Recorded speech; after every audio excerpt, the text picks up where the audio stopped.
할렐루야. 153 저녁기도 오신 여러분들을 주님의 이름으로 환영하고 축복합니다. 오늘도 귀하고 복된 이 저녁 시간 하나님께서 우리 가운데 일하시고 또한 우리의 기도 가운데 응답하심의 그런 음성을 듣는 귀한 시간 되기를 간절히 소망하겠습니다. 먼저 하나님의 말씀 보도록 합니다. 창세기 13장 7절에서 13절 말씀까지입니다.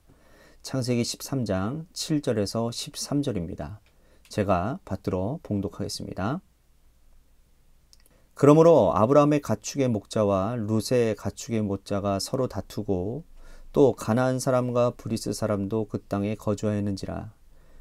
아브라함이 롯에게 이르되 우리는 한 친족이라 나나 너나 내 목자나 네 목자나 서로 다투게 하지 말자. 내 앞에 온 땅이 있지 아니하냐. 나를 떠나가라. 내가 좌하면 나는 우하고 내가 우하면 나는 좌하리라. 이에 롯이 눈을 들어 요단 지역을 바라본즉 소알까지 온 땅에 물이 넉넉하니 여호와께서 소돔과 고모라를 멸하시기 전이었으므로 여호와의 동산 같고 애굽 땅과 같았더라. 그러므로 롯이 요단 온 지역을 택하고 동으로 옮기니 그들이 서로 떠난지라. 아브람은 가나안 땅에 거주하였고 롯은 그 지역의 도시들에 머물며 그 장막을 옮겨 소돔까지 이르렀더라. 소돔 사람은 여호와 앞에 악하며 큰 죄인이었더라. 아멘. 오늘 우리가 읽은 이 본문 말씀을 보면 믿음의 선택을 한 사람과 그렇지 않은 사람의 이야기가 나옵니다. 아브라함과 조카 롯에 대한 이야기죠. 원래 조카 롯은 자기 아버지를 일찍 여의고 삼촌 아브라함을 아버지처럼 따랐습니다. 마침 아브라함도 자녀가 없었기 때문에 롯을 데리고 다녔어요. 갈대아 우르에서 하란으로 그리고 가나안 땅까지 조카 롯을 자식처럼 책임지고 데리고 다녔습니다. 그런데 이집트에 한번 내려가고 올라온 후로는 롯이 믿음을 잃어버리게 되었어요. 그는 거기서 이집트의 풍요로움을 경험하게 되었기 때문이죠. 하나님이 주신 가나안 땅은 적합함 그 자체였어요. 가나안 땅은 이른 비와 늦은 비가 적절하게 내려야만 농사할 수 있는 곳입니다. 그런데 이집트를 가보니까 나일강 유역에 얼마나 그곳이 비옥한지 그곳에서 우여곡절 끝에 가나안 땅으로 돌아올 때에 롯은 자신의 믿음을 그곳에 두고 왔어요. 그때부터 조카와 삼촌 간에 갈등이 생기게 되었습니다. 이집트 왕 바로가 준 재산으로 인해서 종잣돈이 만들어졌어요. 종잣돈으로 시작을 해서 엄청난 부를 축적해 나가기 시작합니다. 양과 소와 노비와 나귀도 불어나기 시작했어요. 아브라함은 아마 이 조카 롯의 몫을 좀 챙겨준 것 같습니다. 목축을 하고 농사를 짓다 보니까 아브라함의 가축의 목자와 롯의 가축의 목자가 서로 다투기 시작했어요. 오늘 본문 말씀 7절 말씀을 보시면 그러므로 아브라함의 가축의 목자와 롯의 가축의 목자가 서로 다투고 또 가나안 사람과 브리스 사람도 그 땅에 거하였는지라 이렇게 말씀을 하죠. 자, 아브라함의 가축의 목자와 롯의 가축의 목자가 다툰다 했는데 여러분 목자가 서로 다툰다라는 것은요. 두 주인의 사이가 좋지 않기 때문임을 증거하는 거예요. 자, 주인 두 사이가 서로 사이가 좋다면 여러분 목자들끼리 서로 싸울 일이 없죠. 위험 수위가 어느 정도 올라왔다라는 것을 안 아브라함이 이제는 롯을 부릅니다. 너가 우하면 내가 좌하고 네가 좌하면 내가 우하겠다. 어떻게 하겠느냐. 자, 선택을 할 때에 마침 기다렸다는 듯이 롯이 소돔 땅을 택합니다. 아브라함의 진심은 네가 소돔 땅으로 가라라는 말이 아니에요. 하나님께서 주신 이 땅에서 우리가 서로 조금씩 양보하고 서로의 영역을 나누자라는 말인데 롯은 저는 저 건너 소돔 땅으로 가고 싶습니다 라고 답을 하는 거예요. 그래서 롯이요 눈을 들어서 요단 지역을 바라보니까 이 소돔과 고모라가 어떠한 모습으로 묘사를 되어지느냐면 물이 넉넉하다라는 말이 나와요. 자, 롯의 선택의 기준은 물의 넉넉함이에요. 물이 넉넉해야 농사도 잘 되고 목축도 잘 되기 때문입니다. 롯은 여호와의 동산을 직접 본 적이 없었습니다. 사실 롯이 본 것은 애굽 땅이에요. 애굽 땅과 같았더라. 그는 애굽 땅을 보았습니다. 애굽 땅 이 나일강 유역에 물이 넉넉한 것을 보았죠. 나도 저런 땅에서 모축해봤으면, 나도 저런 땅에서 한번 농사를 지어봤으면 하는 그런 마음을 가득히 품고 있다가 선택할 때가 되니까 훌쩍 떠나버리고 만다라는 거예요. 그리고 그 이후에 성경은 이 떠난 롯에 대한 다른 이야기가 전혀 언급되어 있지 않습니다. 그러면서 한 가지 복선을 던져주고 있는데 13절 말씀 보십시오. 소돔 사람은 여호와 앞에 악하며 큰 죄인이었더라. 소돔 사람들이 악하고 여호와 앞에 죄인이었는지 여러분 롯이 몰랐을까요? 몰랐을 리가 없지요. 그 땅에서 농사짓고 모축하면서 풀을 뜯어 먹이기 위해서 늘 여기저기를 늘 이동하며 다니는 목자들이 그 사실을 모를 리가 있겠습니까? 그리고 하나님이 주신 땅은 가나안 땅이에요. 근데 그 땅에서 농사를 짓고 척박하더라도 이집트에 내려갔다가 혼이 났으면 가나안 땅에 머물러야 되는 거 아닙니까? 그러니까 아브라함의 선택은요, 그 땅을 지키는 것이었지만 롯의 선택은 그 땅을 떠나는 것이었어요. 여러분, 우리가 평소에 상대방에게 얼마나 믿음이 있는지, 얼마나 하나님을 사랑하는지 몰라요. 그런데 그 사람의 믿음이 결정적으로 드러나는 순간이 언제인지 아십니까? 바로 선택의 순간이에요.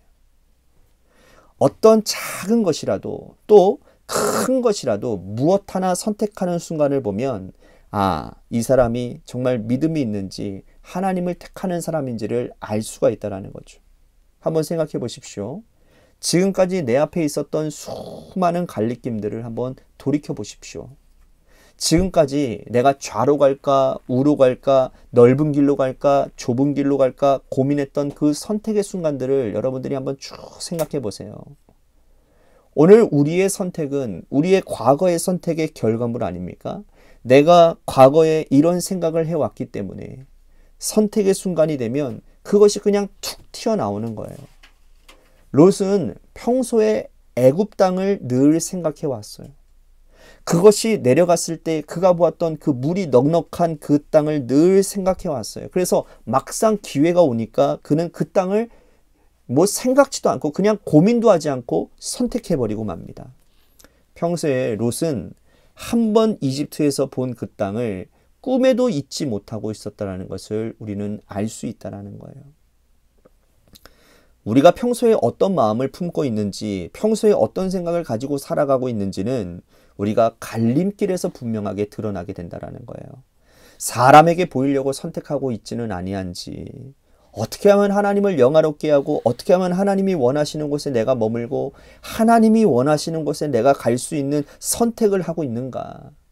그거는 평소에 내 몸이, 평소에 내 생각이 하나님을 기쁘시게 하는 마음과 몸과 생각을 가지고 있을 때 가능하다는 거예요.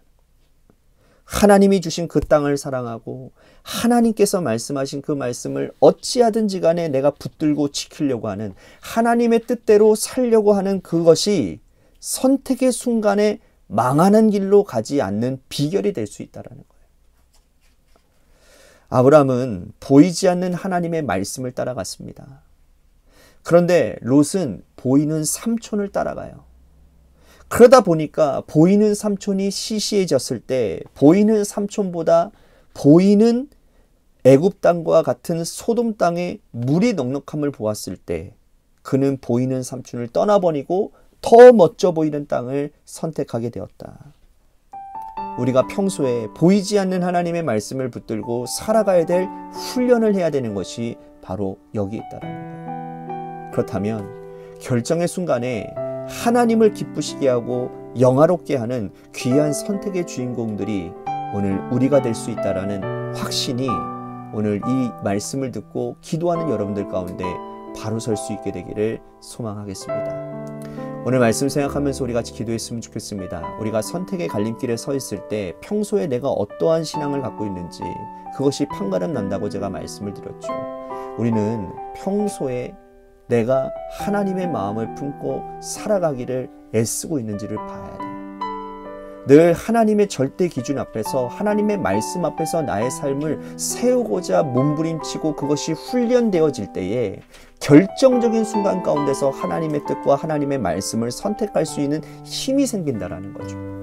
오늘 우리에게 그러한 은혜가 강하게 임하게 되기를 간절히 결단하며 기도하는 시간을 가졌으면 좋겠습니다. 또 한 가지 우리 같이 기도할 것은 이 나라와 이 민족을 위해서 간절히 기도해 주시기를 바랍니다. 대통령 선거가 얼마 남지 않았죠. 정말 이 나라를 위해서 정말 귀하게 자신의 목숨까지도 내을 만큼 헌신할 수 있는, 자신의 사리사욕을 채우기 위해 대통령직을 이용하는 자가 아니라 정말 국민을 위해서 이 나라의 정말 운명을 정말 자신의 목숨과 같이 여겨서 정말 이 나라를 정말 온전히 이끌 수 있는 그러한 지도자가 세게 해달라고 우리 같이 이 나라와 이 민족을 위해서, 또한 새롭게 뽑히게 될 대통령을 위해서도 기도해 주시기를 바랍니다. 또한 우리 관악교회를 위해서 간절히 기도해 주시기를 바랍니다. 정말 절대 진리가 되는 하나님의 말씀으로 기준을 세우는 교회가 되게 하여 주시옵소서. 중심을 아시는 그 하나님께서 우리의 어떤 의도와 어떠한 아버지 우리들의 자세가 하나님 앞에서 바로 서야 되는 것인데 그것이 바로 서는 그런 교회가 되도록, 그래서 하나님을 정말 기쁘시게 하는 것이 우리의 인생의 목표가 되게 하시고 우리 성도들의, 우리 관악교회의 목표가 되어지는 역사가 있게 해달라고 기도했으면 좋겠어요. 또 한 가지, 여러분들의 삶의 자리와 여러분들의 자녀들을 위해서 간절히 기도해 주시기를 바라고요. 또한 한 가지 우리 같이 기도했으면 좋겠습니다. 몇 해 전에 우리 지다영 권사님 언니가 뇌종양인가요? 제가 정확하게 기억은 나지는 않는데 종양이 사라져서, 그래서 정말 할렐루야 하면서 기뻐했던 일이 있었어요. 그런데 어제 제가 지다영 권사님을 통해서 듣게 되었어요. 다시 이 종양이 생겨서 6월 11일 날 수술을 해야 된다라는 거예요. 그래서 지다영 권사님은 6월 4일 날 미국으로 이제 다시 출국을 한다고 합니다. 그런데 여러분, 하나님께서 분명히 역사해 주셔야 될 일들인 것 같아요. 이번에도 하나님께서 고쳐주시는 역사가 있게 하셔서 그 언니의 신앙이, 믿음이 하나님께 다시 돌아서는 역사가 있게 해달라, 구원의 역사가 일어나는 그러한 하나님 기적과 같은 역사들이 일어나도록 인도해달라고 우리 같이 지다영 권사님 언니를 위해서도 간절히 기도해 주시길 바라겠습니다. 우리 같이 노래 끝날 때까지 합심하여 기도하도록 하겠습니다. 기도하시겠습니다.